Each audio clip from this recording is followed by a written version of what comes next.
பேராசிரி, கோகிலகான இசைவாணி, கர்நாடக இசையின் அருஞ்சொற்பொருள் என்கிற சிறப்புக்கெல்லாம் உரியவர் இசை பேரறிஞர் எம்.எஸ். சுப்புலட்சுமி அவர்கள். மதுரையில் இசை பின்னணி கொண்ட குடும்பத்தில் பிறந்த இவர் தனது இளம் வயது முதலே இசையின் மீது மிகுந்த நாட்டம் கொண்டவராக இருந்தார்.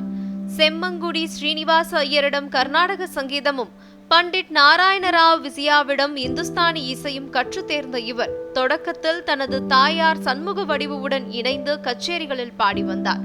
தனது முதல் கச்சேரியை சென்னை மியூசிக் அகாடமியில் அரங்கேற்றிய சுப்புலட்சுமி தன்னுடைய இனிமையான குரலால் அனைவரையும் தன்வசப்படுத்தி தென்னிந்தியாவில் புகழ்பெற்ற கர்நாடக இசை பாடகராக வலம் வந்தார். கே. சுப்பிரமணியம் இயக்கத்தில் சேவா சதனம் என்னும் திரைப்படத்தின் மூலம் பாடகியாகவும் நடிகையாகவும் அறிமுகமான இவர் தொடர்ந்து சகுந்தலை, சாவித்ரி போன்ற திரைப்படத்தில் நடித்தார். எல்.எஸ்.ஆர். டங்கனின் இயக்கத்தில் இவர் நடித்த மீரா திரைப்படம் இவருக்கு பெரும் புகழை பெற்று தந்தது. உலக அமைதியை வலியுறுத்தி ராஜாஜி எழுதிய மே த லார்ட் ஃபர்கிவ் அவர் சின்ஸ் என்னும் பாடலை பாடியுள்ள இவர் 100க்கும் மேற்பட்ட நாடுகளின் பிரதிநிதிகள் கலந்து கொண்ட ஐநா சபையில் இசை நிகழ்ச்சி நடத்தினார்.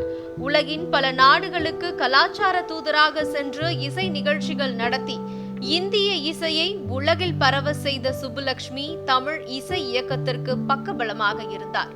தமிழ், கன்னடம், தெலுங்கு, மலையாளம், இந்தி போன்ற பல மொழிகளில் பாடியுள்ள இவர் பத்மபூஷன் விருது, மக்சேசே பரிசு, பத்ம விபூஷன் விருது, காளிதாஸ் சம்மன் விருது, பாரத் ரத்னா விருது போன்ற பல விருதுகளை பெற்றுள்ளார்.